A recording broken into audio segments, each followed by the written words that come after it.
What's up, folks? This is the Couch Connect. My name is Joab, and today I'm hanging out with Freddie. You go by Fred Anyona? Freddie on a good day. So Freddie on a good day, but my name is Fred Anyona. Okay. Today's a good day, so Freddie. I was making a joke with you earlier. So your middle name is Anyona, and Yes. people make fun of your name sometimes. They butcher find your it, name. yeah, they butcher it. They find it hard to pronounce Anyona, so I get Anyona because the spelling is pretty much anyone, but with an A instead of an A. Okay. E. I don't know how you live with that every day, and you're Just okay call with me that. Fred. Just call me Fred. Oh, so Fred is fine. Yeah, just call me Fred. So I was looking at my phone today, Yes. and I was looking at the news. Do you love driving your car fast? I do. I enjoy driving. Got any tickets? I have a couple tickets, but not this year. This year I've been good. I haven't got any tickets. Okay. Yeah. You mean last year? Last year because, was because we're in 2025. Yes. Yeah. Last year I didn't have any tickets, but the year before I did get tickets. Okay. So there is this speeding camera in Toronto that apparently has made the city so much money. It's made the city $7 million in the past insane. 2 years. So since the year 2022. It's on it's Parkside and some other streets. So Parkside and Algonquin. What do you feel about all these cameras? Because what has happened now is that this camera has been taken down by folks a couple of times. Yes. And so this past week, it was taken down again, and it was found dumped in one of the ponds around the area. I think one of the ponds in Hyde Park. High Park, yeah. Yeah. I think I know this camera. Oh, okay. So you have an experience with the camera. No, I do not. I haven't got Okay. a ticket from that camera, but I've got a ticket from the camera that is leading up to the Gardener. I think that tech is a great way to save lives, so the cops don't have to be on the road. Because my first ticket ever was a cop just came out of the road and stopped me. Mm-hmm. And I was like, stop. I was like, okay, chill. Oh wait, so you were driving on a street, and then the cop yes, came from the side of the he street came and out walked from- onto the road. Yes. And I was Damn. like, bro, chill. It's not You would that have serious. run him over. But I wasn't speeding that much, so Okay. that's fine. But I think it's a safe way to track speed, because I know people do speed a lot, especially in the city. But I think there are too many cameras. Mm-hmm. Too many cameras, too many places, and sometimes you forget. Like, I have a heavy foot. And Get it's like, lighter shoes, Freddie. so I'm like, okay, fine. That's my I opinion. think the city of Edmonton has got more cameras than the city of Toronto, though. Now, Wow. who goes to Edmonton though? Well, people will love the cold, I guess. Yeah. But I'm happy that you're warming up my morning. So thanks for this cup of hot chocolate. What do you have in here? So it's just hot chocolate with water, since you are Oh. basic. But, But yeah, it has this minty taste though to it. I think it's the flavor of the hot chocolate. Because Oh. I think we have a lot of options in this country where we have flavored things. Oh, okay. So it's flavored hot chocolate with a minty Yeah. taste. Okay, yeah. Yeah. Yeah, It's right for the holiday season. Yeah, cool. It's very beautiful. good. So I love your couch, by the way. So Thank you. First of all, Freddie, welcome to the Couch Connect. Thank you. I'm so excited to be here. Finally. Yeah, I get to hang out with folks over here, talk about, the science and the art in everyday life experiences. Yes. So folks, if you're just joining us for the first time, you're welcome to like and subscribe to our YouTube channel. That way I can bring you good guests, like Freddie and, many others. Share this with your friends so that they can also get to, get this beautiful conversation that I have with wonderful folks like Freddie. So tell me about your couch, Freddie. I kind of feel like this is one of the best couches that I've sat on in a long time. Thank you. I appreciate that. A lot of thought went into selecting this. Okay. This is actually a part of a sponsored campaign that I'm doing for the holidays from Ashley. And they wanted to promote... So Ashley is a store? Ashley Furniture is a furniture store in Okay. Canada. I think they're one of the oldest, if I'm not wrong. But they were doing a campaign for the holiday season for a sale, and they're like, hey, we want to send you some stuff, take some pictures and videos and share. And you keep the couch. I was like, yeah, I'm down. Damn. This is like, what, $5,000 set or something like that? $10,000 set? It's actually $5,000 right on the money, which is good. Okay. So you know your furniture. Well, I've been on, I've been on a bunch of couches here and there. Yeah. Yeah, so they just bring this and they tell hang out with it, sit on it, make content and stuff like that. Yeah, so they pretty much send you, or they send me a campaign draft, and they're like, Okay. we want you to create 5 videos or 4 videos and a couple pictures, and then share it on your social media and tag us, and you keep the couch, and we might send you some money after too. So yeah. Damn, that is so cool. And so do you, they bring someone to fix the couch as well, bring it to your house. So you get the whole experience, ideally, because they want you as a customer to showcase everything. So you go into the store, you select the pieces, and then you try them out, of course. You test them, you see if you like the fabric. And then on the day of delivery, they send over a truck with some people to come and assemble it. So you just pretty much have to have your space ready. Okay. So when these guys were fixing this couch, did you make them some hot chocolate too? I did, but they said no. They said no because we're working. Did you find it rude? Yes. Being an African, you have to accept when you go to someone's house and they make you anything. Just take even the water. It's fine. So the reason why Ashley gave you this couch is because so Freddie is a content creator. What do you identify yourself as actually? I'm a content creator. I think the term influencer has been used interchangeably with content creation, because ideally we do influence people to buy or try things. However, there's also a vain connotation to the term influencer. So I prefer content creator because I create video and image content. Okay. And you create this for? I create this for myself and for brands. So ideally, I use Instagram, TikTok, Pinterest, and slowly coming on YouTube, where I just pretty much share the content that I create. And so you basically share your life on this platforms. Yes. Not each and everything, but I do share a bit of my life on social media. Then a bit of your life. I like that you say a bit of your life, because I was going to ask you if you have a private life. Yes and no. Yes, in the sense that I do choose what I get to share. However, with how things are moving in social media, people want to be more personable and show your personality more. So I might have to share a bit more of that. But I think with me and my content, I'm very, it's very aesthetic driven. So how everything looks and feels is almost very curated.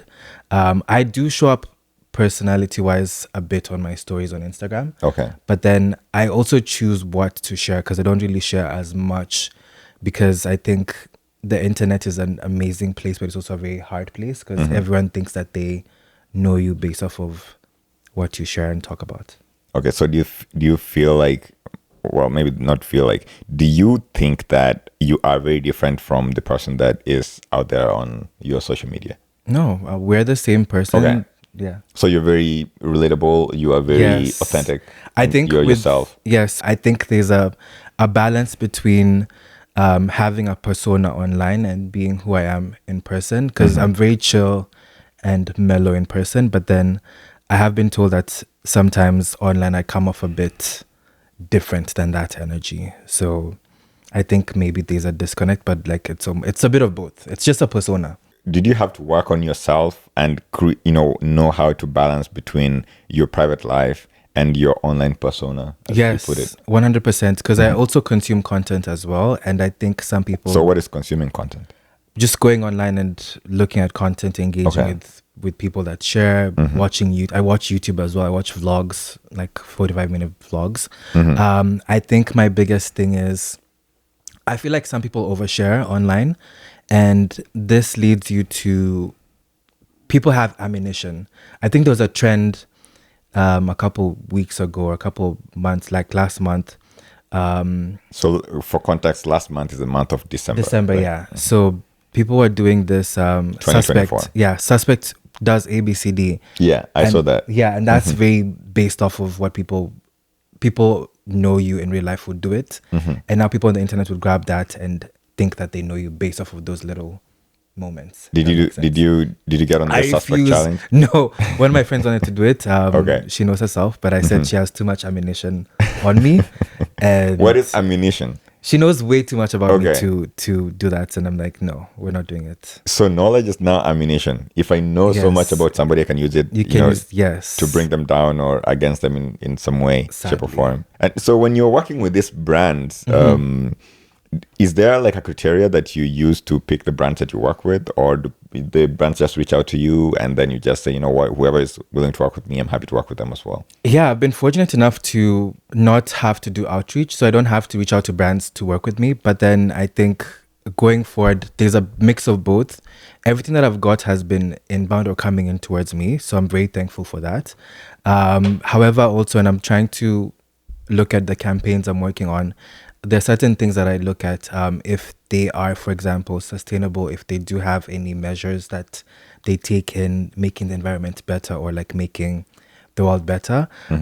If they do have or work with people of color, especially Black people, because I think that's a very huge thing where we don't see representation in a lot of the brands that work with creators. And unfortunately, I think sometimes I'm the token Black person.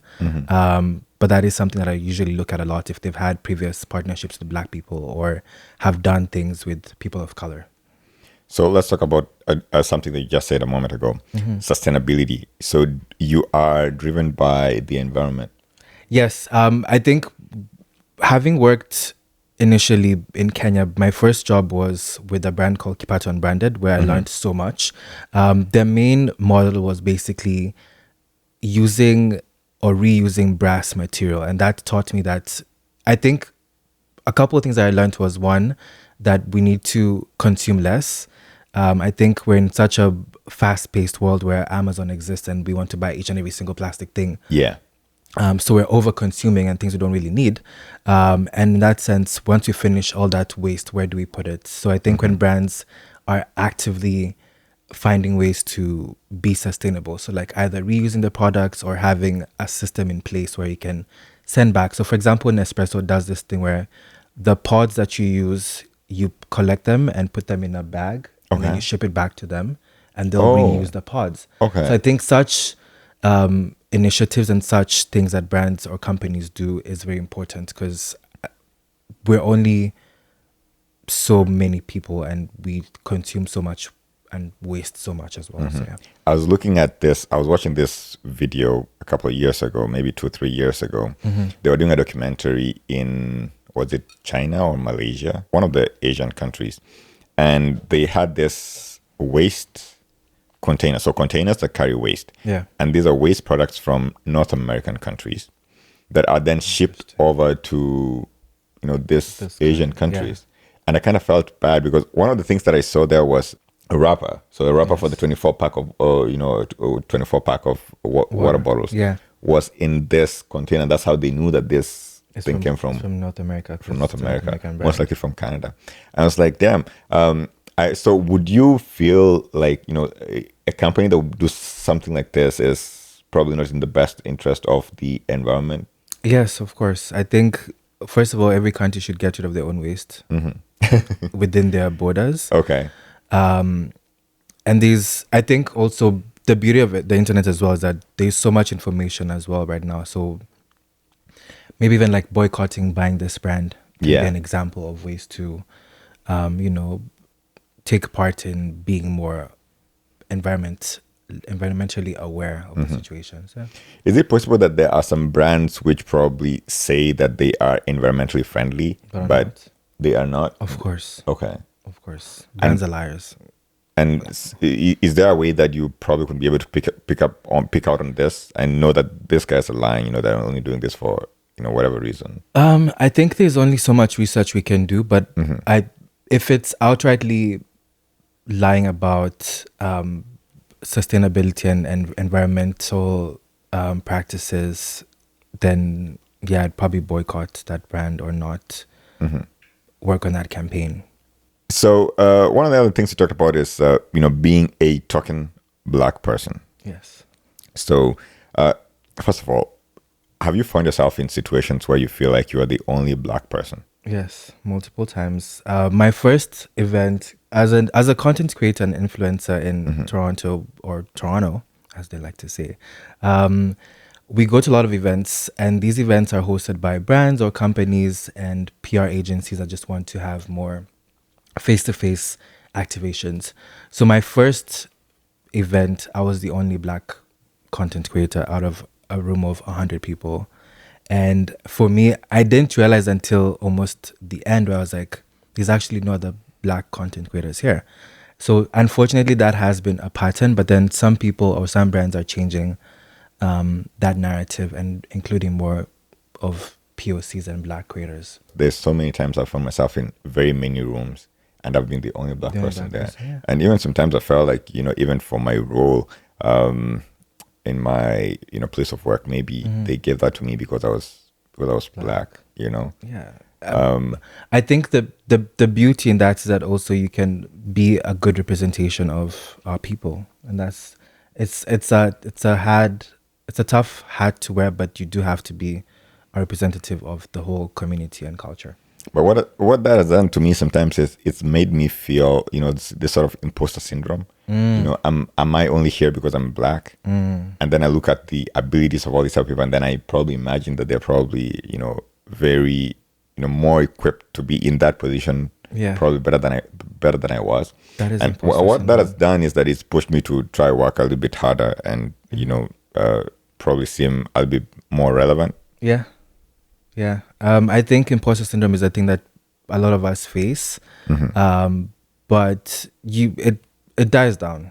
You get over it Along the way. Yes. As you keep, getting all these experiences. And I think the main thing that I always tell myself is that I was meant to be in this room, and I believe in everything aligning as it should when it should. Do you ever feel like, your line of work always pushes you out of your comfort zone?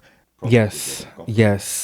Because initially I was using my phone to record content. Okay. Like I had an iPhone that was like everyone else, and then I got a camera because I wanted my content to be extra, to be better. So I had to learn how to use a camera and not shoot on manual. So teach myself how to use the aperture and the f-stop and all these things, and now figuring out how to edit better and be better every single year. So that's me getting out of my comfort zone, and then also just being in uncomfortable spaces and having those conversations, because a lot of times I negotiate my own contracts. Okay. So having those hard conversations and saying that I'm worth X amount of money, or I'm worth this and this project. So I think that's been a huge learning curve, and it's taught me a lot about myself. Okay, so let's talk about two things here. So we're going to talk about your negotiation process and your editing process. Probably let's start from the editing process, and then we're going to go to the business side of things. Yes. So what kind of camera do you use? So I'm currently using a Sony ZV-E10 with a Sigma lens. Initially I had an A7 Alpha 7 II Sony as well. I've been a Sony person for the longest time since I got the cameras. And I rarely use my iPhone, but I do use it sometimes for TikTok, just because TikTok is a thing on its own. But yeah, I stick to Sony. I recently got a Fujifilm, which I'm very excited about. Still learning how to use it, but it has it's very different. But yeah. Did you have to learn this like on YouTube or anything like that? Yes, I watched a lot of YouTube videos and TikTok. I just had to figure out what anything means. I was shooting on auto mode first, and then I figured out how to use my manual, and that's pretty much it. I think I know my camera by now. Do you find that using your phone is faster than using a camera when you're making your content? At this point, no, because for me, using my camera is more fast and efficient, and it just adds more quality. Because I think everyone is using their phone, not to say not to use your phone, but I think with a camera, it's just better quality. So social media content creators out there should be working towards getting a camera, DSLR, mirrorless, whatever they're called. Just to help you add that extra to your content. It does take some time, but I think with me right now, I'm very quick with editing because we have a lot happening. So my process is very streamlined right now. So I kind of have a system that I use when I'm editing. Okay. Yeah. So let's talk about that process. So you get your images, different angles. Yes. And then what do you do from there? So from there, I use Lightroom for any images on my phone. So I can either transfer it straight from my camera to my phone or edit on my computer. Yeah. But then for videos, which I mostly do like reels, I edit straight on my computer as well using CapCut. Thank Okay. God for the desktop version.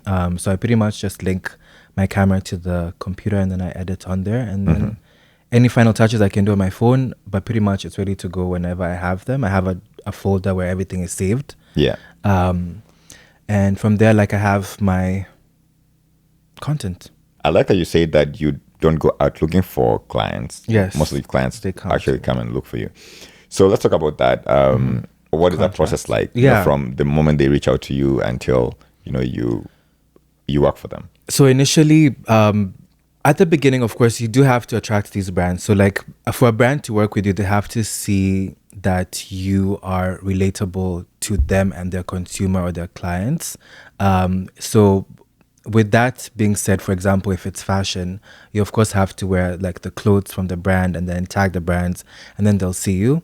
And usually how the conversation or the process goes is they'll reach out, they're like, hey, we'd love to work with you for XYZ. Usually they will start with the gifting, where they'll gift you a couple items and then you create content. I usually wow them when they're gifting me and also during the actual process of the campaign. Yeah. But then it's important for you to wow them first and get that almost stamp of approval. Like, yeah, we actually did a good job selecting this person for this gifting project.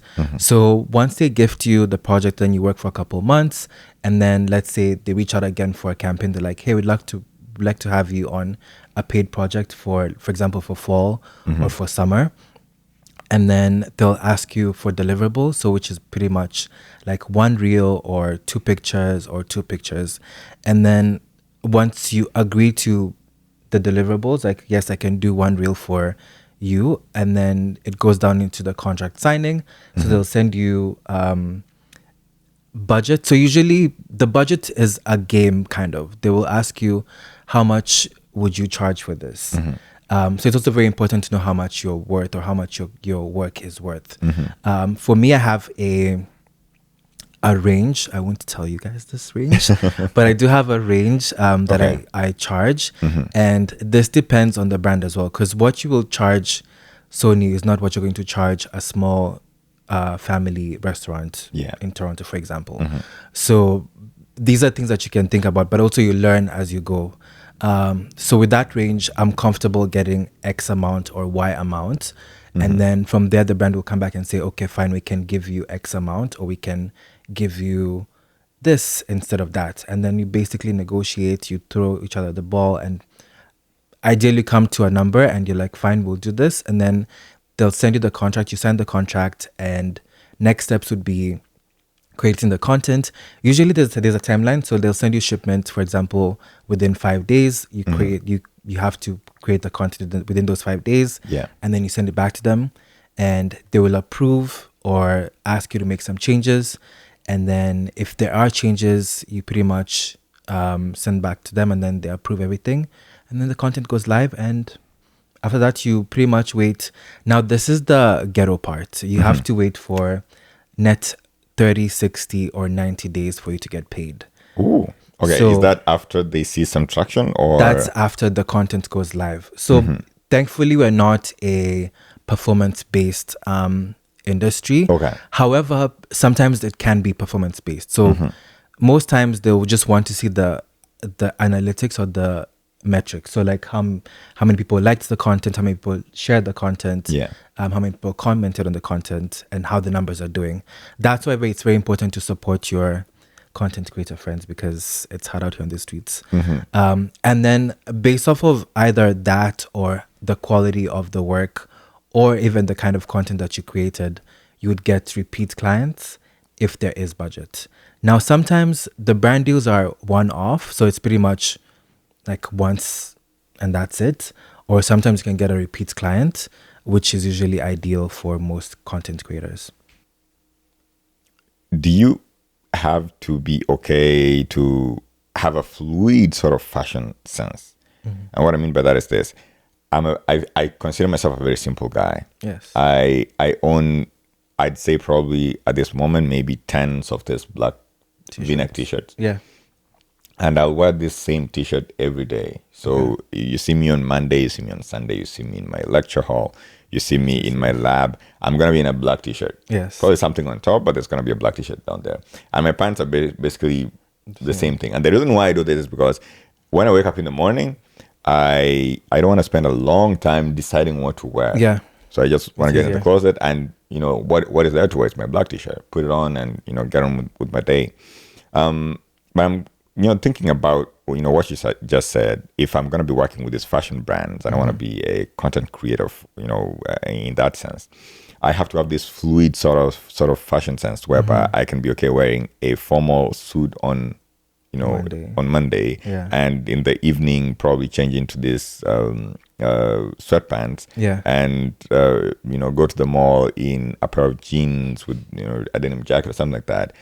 And there's also this new trend that I'm seeing of you know, pants that seem short and kind of baggy and stuff like that. So I don't know what that is called, but is that sort of a fashion sense that you need to have in order to quote unquote live the life of a content creator? I think it's a bit of both, because the beauty of being a content creator, you can do anything: tech, lifestyle, fashion, coffee, anything. So I think whatever you like doing most, and when I started, my biggest thing was something I can do for free is what I'll do and focus on. That is fashion.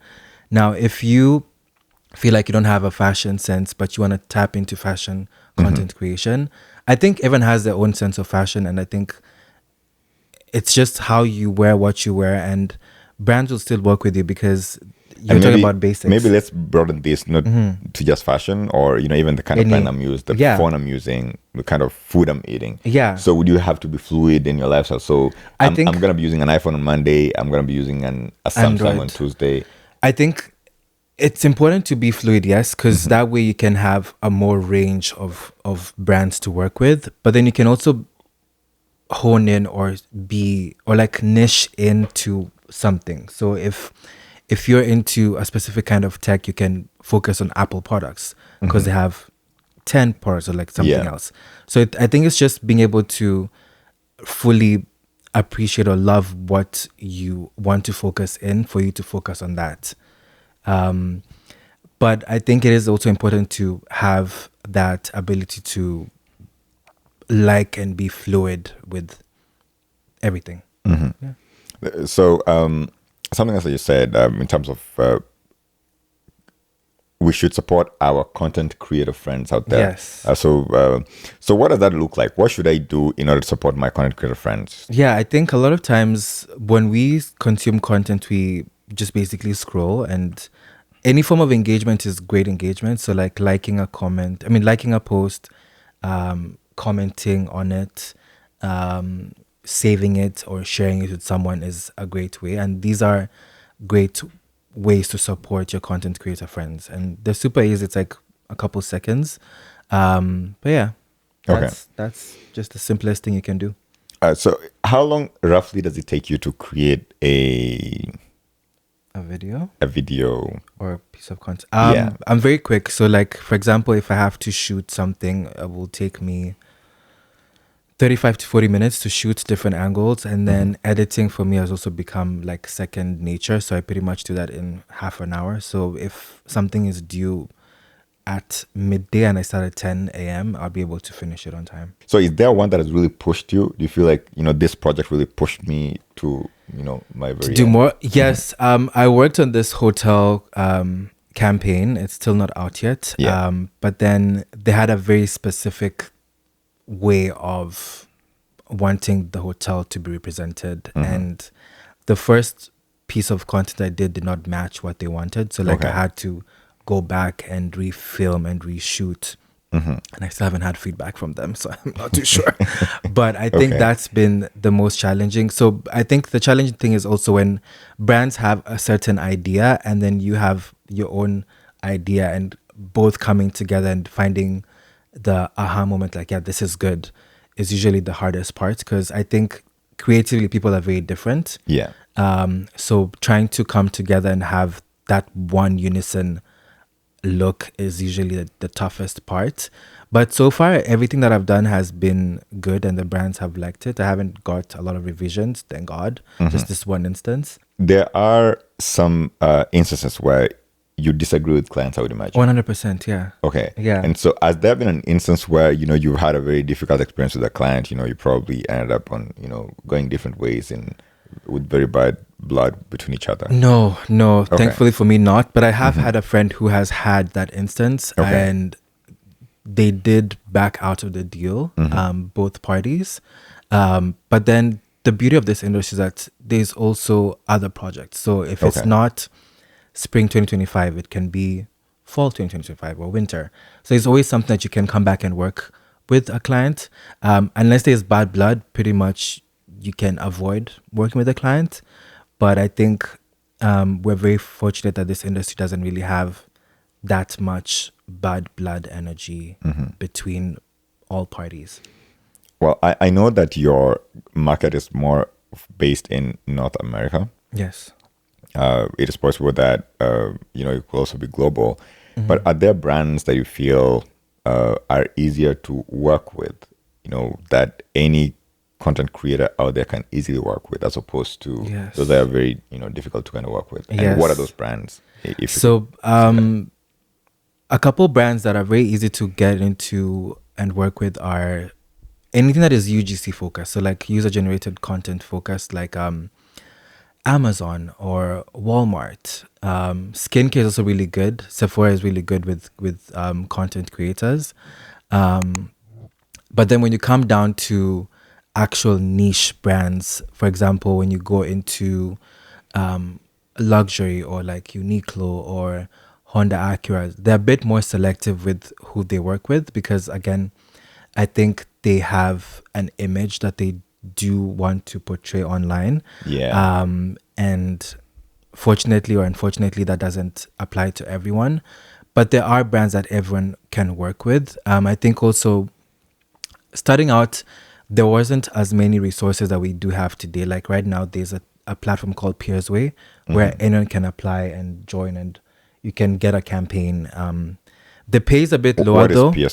What do you call it? Peersway. So Okay. Peersway Marketplace is basically a marketplace where you go online and you sign up, and they have a bunch of brands that have campaigns. So for Okay. example, if it's a new product that is launching, I think they were doing like a Tide washing detergent.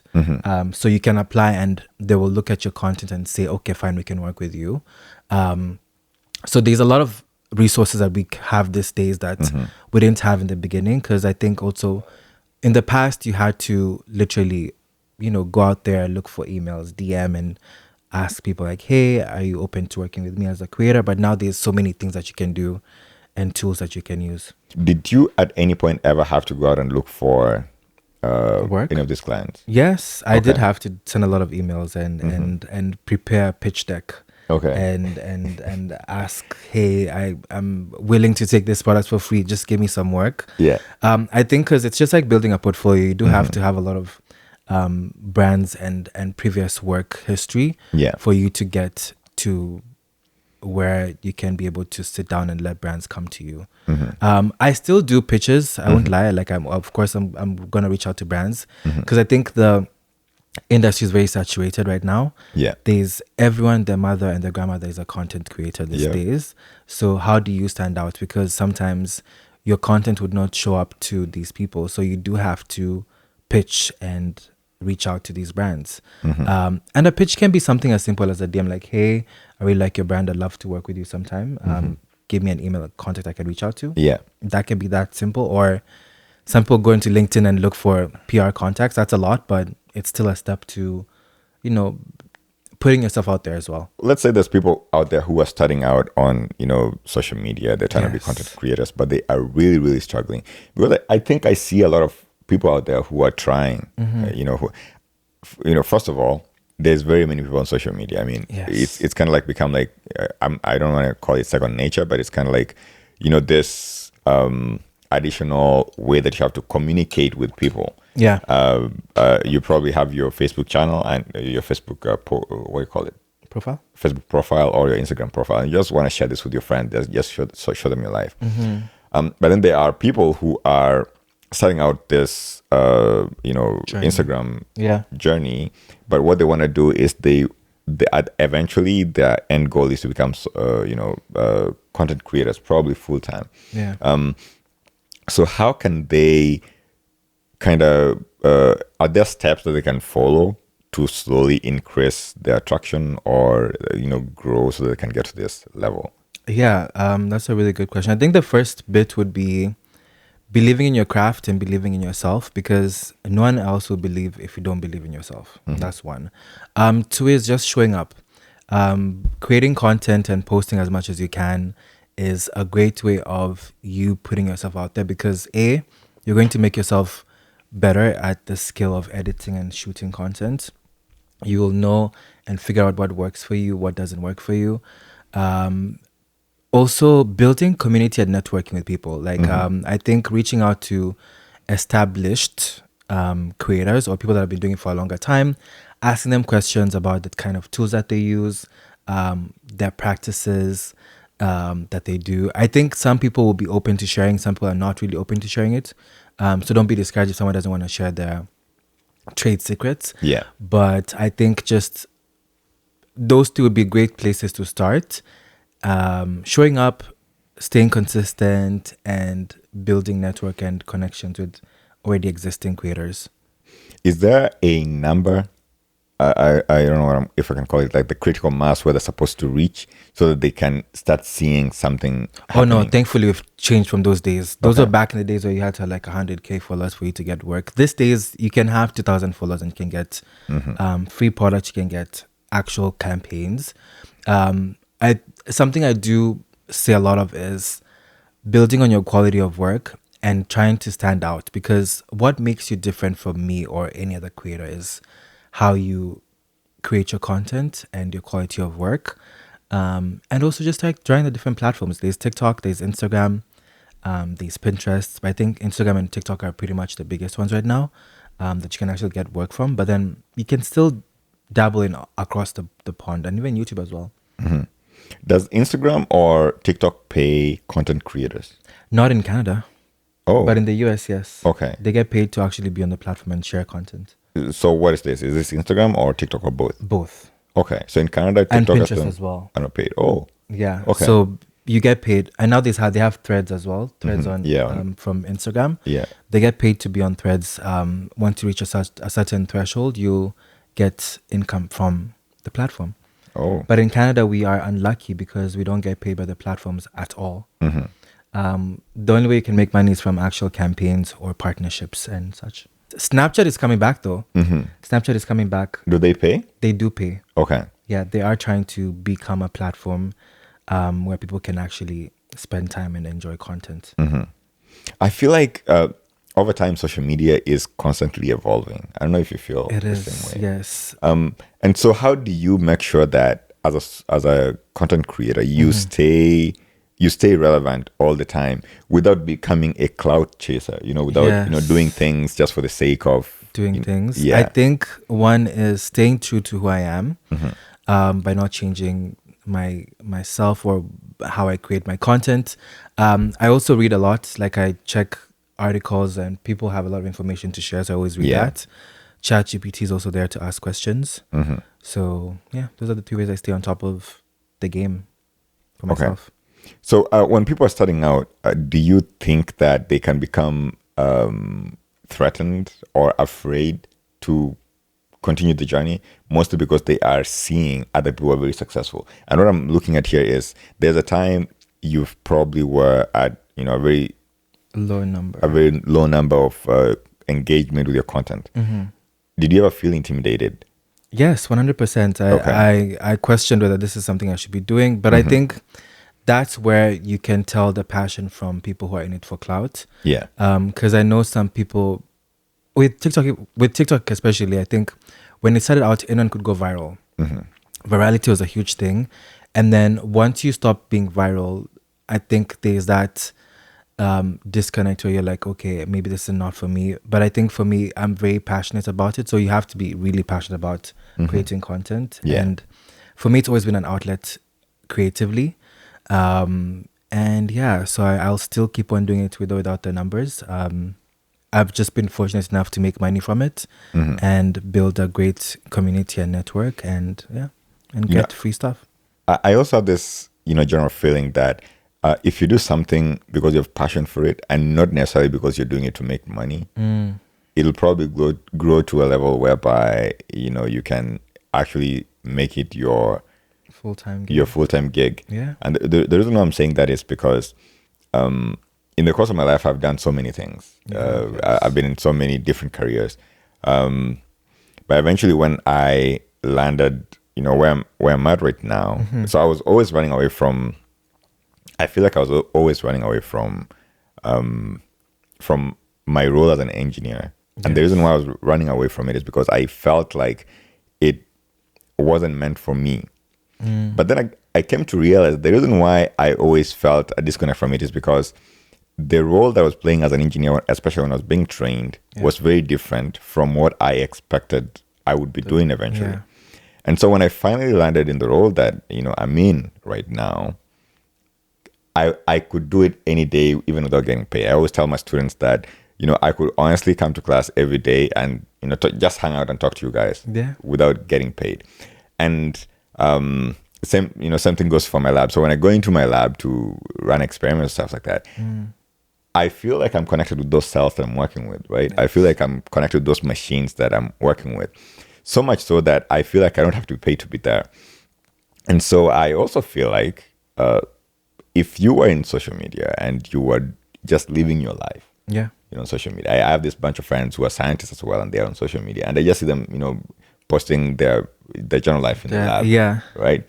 And over time, they have gained a very big traction. And I kind of feel like if you start out that way, then you probably have a better chance of becoming successful at this, as opposed to somebody who starts, from day one by saying, I want to become a content creator. Because I'll make money, because I'll get this. Yeah, that's true. And ideally, they fizzle out. Like they fizzle out because you get burnout, because you're chasing this thing that ideally is not yours to chase, if that makes sense. Yeah. And is there anything that you are afraid of, especially when you post stuff online? Yes, getting cancelled. But I think there was a time in 2024 that there's this brand, I will not mention names, was under a lot of fire for something that they did, or money that they spent. And the same brand reached out for us to go to an event. And the good thing, there is no obligation to post, but then I felt really anxious about even talking about the brand or being associated with a brand at that time. But because I didn't have to post, so I didn't really post at the time. So you guys didn't really know that I was there. But then it's one of those things where there's a lot of things that you have to walk around carefully, especially with the world being where it is right now with like the war and all these things. Because people take sides, and unfortunately the side that you're on might be the enemy side.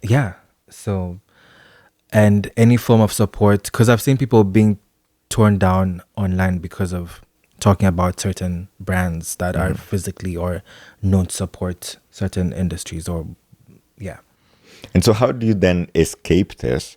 How do you avoid looking like you don't want to work with us? So let's say I'm this brand which is being cancelled, but I want you to work with me because we worked with you in the past. And maybe what we are doing is just, continuously producing our products and they're probably being used in war or something like that. But we want to dissociate from that. So how do you then reconcile that fact and say, well, I'm going to try to work with you, or I'm not going to work with you? So how do you navigate all that? I think having a conversation with the brand, because at the end of the day, the brand is run by people. So having that conversation and bring it up to their attention, because I think we are at an age where we can have these talks and these conversations, and letting them know that you're choosing either not to work with them for this time or for a couple months or for a year because of their stance on a certain topic or what they're doing is important, because that sets the standard and they understand that you are like your point of view is in one spot. So just having the conversation is important. And yeah, if they ghost you, they ghost you. If they don't want to work with you again, that's pretty much fine. Again, all these brands have competitors that you can always work with. That's just that's a reality. Yeah. You know, one of the things that I remember you say as we were talking earlier is, you know, when you talk about sustainability, and there's this brand that you used to work with before. I know that you worked with them before, because now, you know, as I was going through your social media, especially in preparation for this, pod. So one of the brands you worked with before was made in Kenya. Yes. And my wife recently got me a shirt from Made in Kenya. So was there a reason why you actually work with Made in Kenya, or? Funny enough, yes. There was so the first company, Kipato Unbranded, they had stockists in Nairobi, and Made in Kenya store was one of the stockists that we carried at. So I met Michelle, who's the owner, and she's also the owner of 100 Years.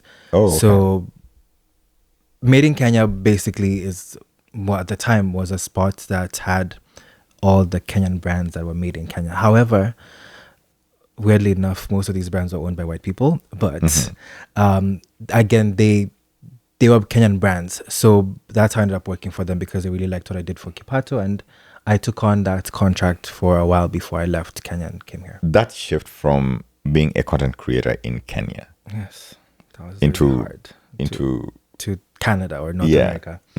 How was that for you? How was that experience for you? So first of all, how was the experience, you know, moving? Even put aside your content creator mind aside, and just as a person, how was that experience for you, like when you moved over here? The good thing, I just finished uni, got my first job or second job.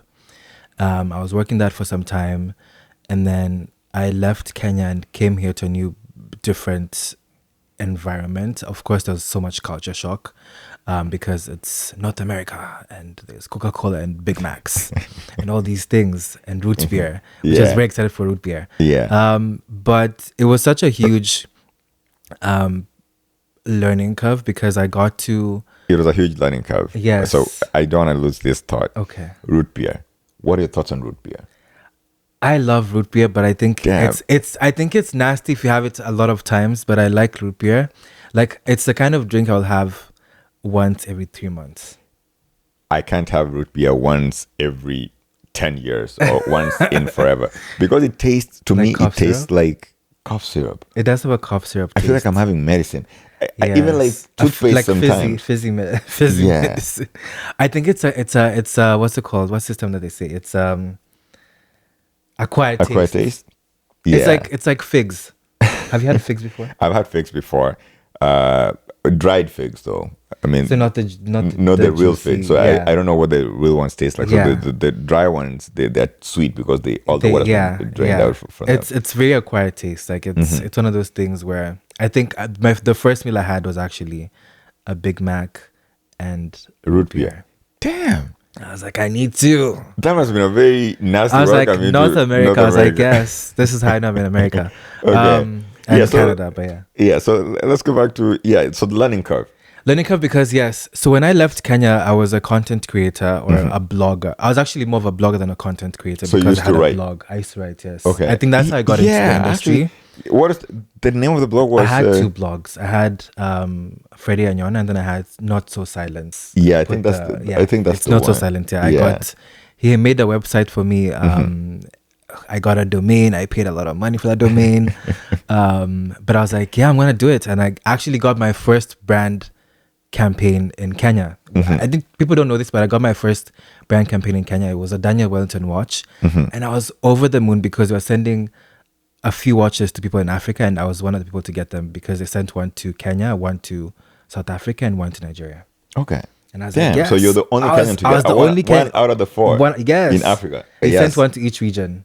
Damn. I think North America received. I mean, North Africa received as well, like Egypt. But anyway. Did you keep in touch with those folks? I did when I moved here, but then the team changed. Something also what's it called? The turnover in this industry is insane. Yeah. Yeah.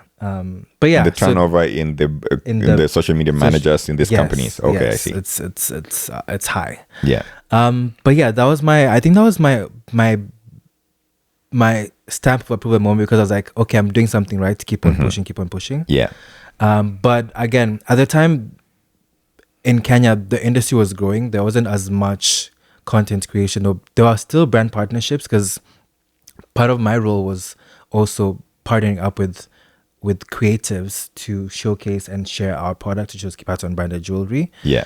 So it was there. I got a couple of campaigns from local industries like the hotels, like restaurants. It wasn't as big, but it was still growing. The only thing I feel like I had when I left Kenya was like I had a bit of FOMO, because I was like, I left right when it was picking up. Yeah. And I was like, I could have been big. Yeah. But I think, again, everything happens for a reason. I'm really happy where I'm at. And so you moved here, and I moved you here, were then not big anymore. I wasn't big anymore, but I Yeah. was in the diaspora. I still got a couple publications, I think, in the Daily Nation, the Buzz. Okay. They're like, oh, he's outside. They took a couple of pictures and posted them. But then So you got these publications when you were when in I was Kenya? here, Or but you were in then here and then they published them in Kenya? Yeah, they in Kenya. They're like, yeah, Cool. stylist Yeah, in this Kenya, whatever. Stylists in Kenya doing very well in Canada. Yeah. But then that was the first year. The second year, I took a little break, because I really wanted to figure out how I can be a content creator in Canada and actually do more for myself, because the brands are here, the companies are here, everything is literally here. And I took some time off social media, and then my first account got hacked Oh. from Kenya. So it got hacked and they wanted to sell it back to me. Damn. So someone hacked your account and they wanted to sell this account back to you. Yes, for $1,000, which was a lot at the time, because I just was Yeah. like, $1,000 for my account, keep it. So I started afresh. And With zero followers. zero nothing. followers. Yes. And that's the account we have right now. Do you know how they hacked your account? Do you have an idea? There was a time where accounts are getting hacked. Okay. So what happens is you get logged out of your account, and then they pretty much change the password. So you can't log back in, and you get notifications that, oh, someone has logged into this from here. And at the time, I didn't have a two-factor authentication. Oh. So you think thing. people are just guessing people's accounts and So what people's happened passwords, is- something? This is also very dumb for us. Yeah. Because when you put your contact email on your bio, and it's the same email that is used To log in. Yeah. they would get that email and then do whatever they're doing. This is some high-tech stuff. I have no idea, but somehow they got into it. Yeah. And a bunch of us lost our accounts. But yeah, I think it was a fresh start. But then now moving here, my audience was also mostly Kenyan, because a lot of Kenyans are following me, and they're like, we can't work with you yet because your audience is 70% Kenyan. Oh. So brands, So they can tell, and they can tell that your audience Kenyan, because they can see from your analytics. see from your following, and then there's also tools and websites that you can use to to see where these people are. Also, when they ask for analytics, you send them the same. So what I did was, and I think a lot of people should do this, when I moved here, I started creating content here, of course, and then I would promote my own content. So like I'd sponsor my content, but target North America as my audience. Okay. That way I can be able to reach more people here. So what is versus in sponsoring Kenya. content? So sponsoring content is basically when you go on your Instagram, there's a part which will tell you to boost a post. So you put in actual dollars or actual money to post or promote the content. So like it will get to a certain reach. So you can be very specific about the age group, the interests, the country, the location, the radius, the gender as well.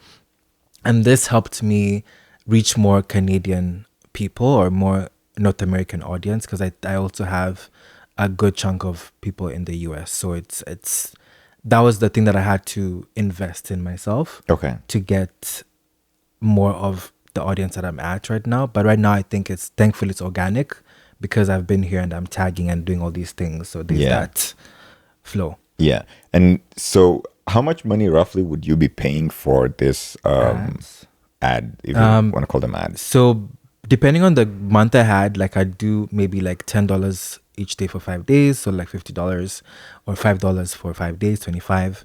If I had a really good month, I'd put in like $100 like for 2 days or something. So it's a good mix. You don't have to go crazy, but I think a good balance would be $5 to $10 a day for a couple of days, because basic math, marketing analytics, things have to go to a learning period first. So like the first 2 days is a learning period, and then you have the next few days for it to actually reach to the people that you want.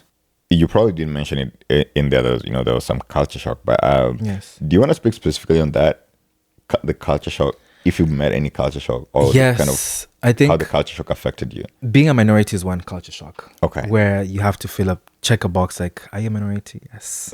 That's a huge culture shock for me. Yeah. But also just the way of life. I think people here are more liberated or free to do whatever they want to do, and Yeah. there's no judgment. I think I saw someone wearing a Spider-Man outfit on the street on a random Tuesday, and I was like, oh, this is just a person who's walking around. And I think also people's energy is different. I think back home in Kenya and most African countries is a very reserved way of thinking. And I Yeah. think with me, even being in this industry, it was hard at the beginning because my family was like, oh, why are you taking pictures all the time? Why are you changing outfits? Why are you dressing like this? And coming here and meeting people who are actually like, yeah, we all do that. Like, it's cool. Like, you're cool, whatever. Me dyeing my hair is also another thing. Like, Yeah. I fight with my grandma all the time about this. Yeah. So how do you navigate that, experience with your family, talking about, how you're dressing, how you're dyeing, the fact that you're dyeing your hair and stuff like that? I do care, but I think Okay. it's a very personal thing. It's my life. This is also where the culture comes in. I think it's my life, and whereby I choose to do what I want to do. But then back home, there's a lot of, we have to think about the larger community and like Yeah. what everyone is going to think. But I think having those conversations, again, I'm very big on having conversations and talking. So I talk with my people, I talk with my parents, I talk with my aunties and my family. They're like, hey, you know what? It's if it's YOLO, you just do what you can. Yeah. And I guess they become then, so they've seen results now, and they're supportive. Yes, they have seen results. Of what's been going on. That's the main part. They have seen results. Yeah. I think initially there wasn't any results, but then I remember the first few packages I would get to that, my mom was like, are you buying all these things? I'm like, no, I'm actually getting these things for free. And then I think because I work with Honda Acura, who is my partner. Thank you, Honda Acura. Whenever I get the cars, they're like, yeah, he's doing amazing. He's getting all these new cars. So I think when they see tangible things, and I'm also honest, like I do share my contracts with my parents, with my mom sometimes as well. Like I show like, oh my God, they're paying me this money for a video. And they're like, okay, that's good. You're doing good. Yeah. So I think that's been the thing that's been it's opened their minds a bit to my work. Yeah. Do you feel like the African parents? So I'm a parent right now, and maybe this is one of the biggest challenges that I need to overcome is to understand how to be a good parent.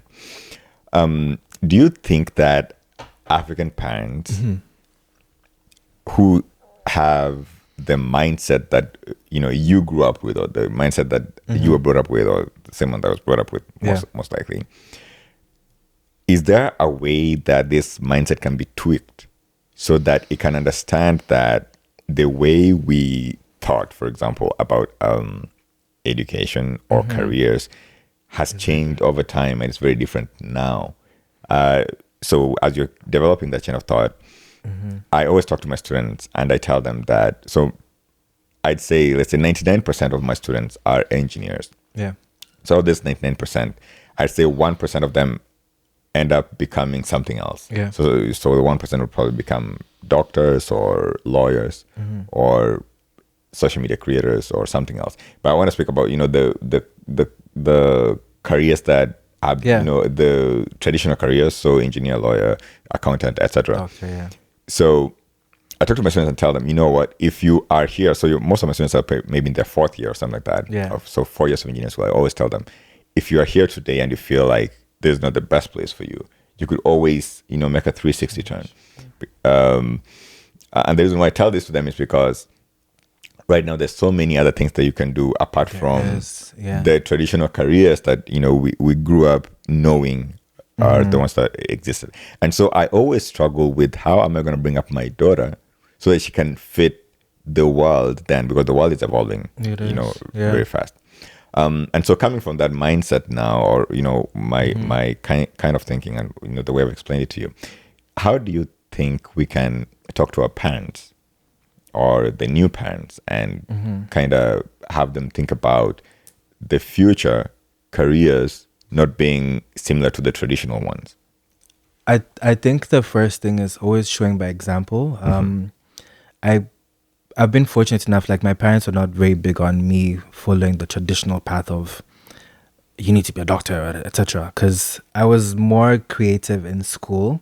Like I used to write languages and all these things, but I wasn't like good on science and math or all these whatevers. Yeah. But I think showing them by example, showing them people who have actually who are doing what would be considered an alternative is something. So I think for me, I was always showing them people on social media, like on YouTube, or people who are into the arts and doing creative things, and that's how they slowly came to terms with the idea.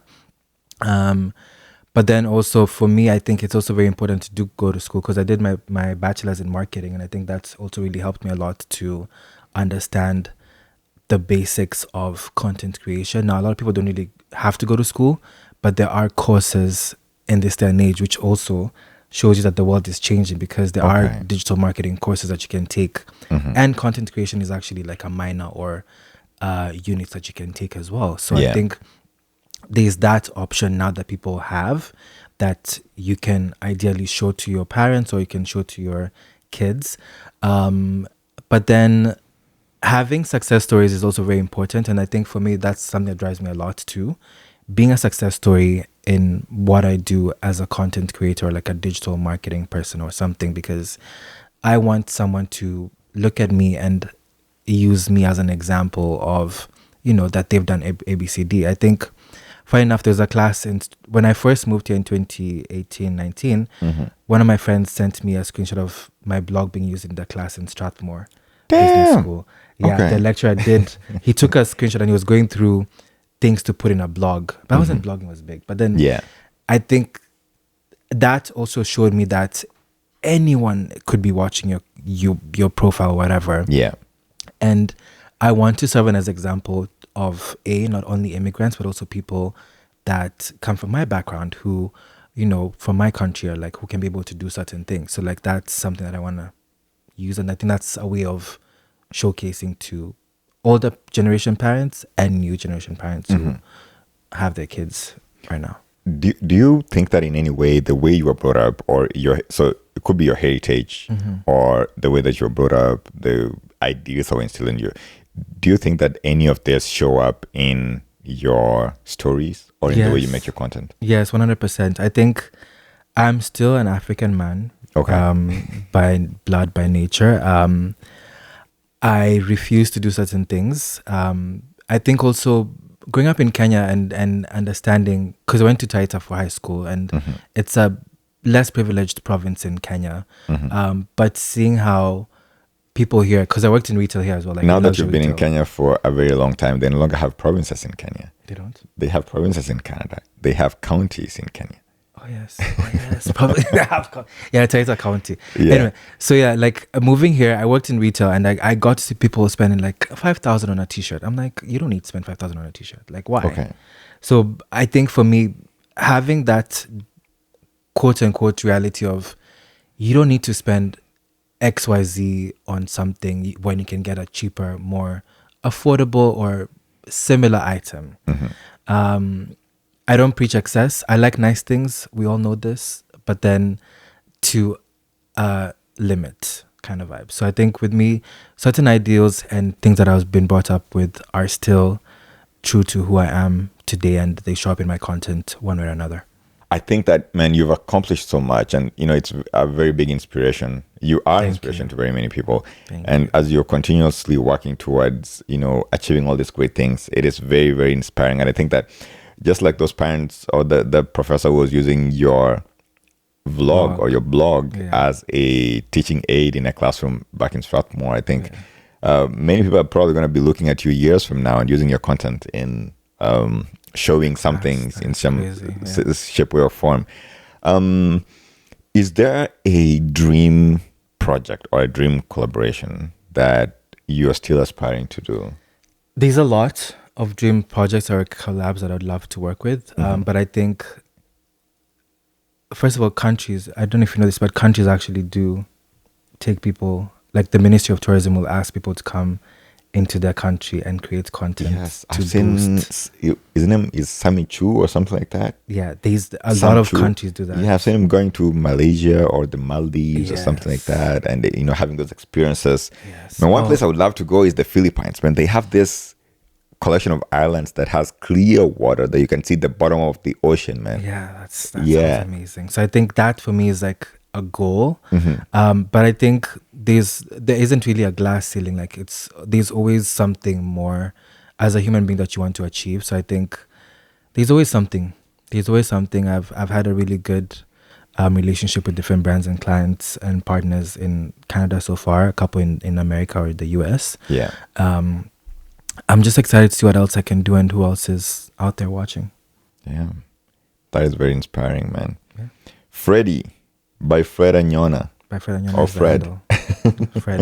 Freddie, Fred, all those. Yeah. Thanks for inviting the Couch Connect to your couch today. Anytime, man. You're welcome. It's been nice hanging out on this couch. I was actually going to ask a question. Is there a story to this clock behind here? Because I was looking at it in the in our monitoring equipment. Yes. And I think it's very.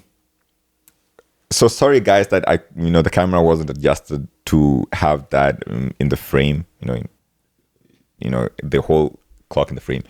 But it looks so nice. Is there a story behind this? It's part of the furniture. Oh. Yes. Damn. Yeah. They even. They set you up. Listen, this is an amazing industry. They will set you up. Though, it's a good industry. Yeah, man. But we're very thankful. So, yeah. This is nice, man. Once again, Fred, thanks for allowing us to sit on your couch today and have these beautiful conversations. Folks, this has been The Couch Connect. My name is Joab. Till next time, do take care. Bye. Adios. That's cool.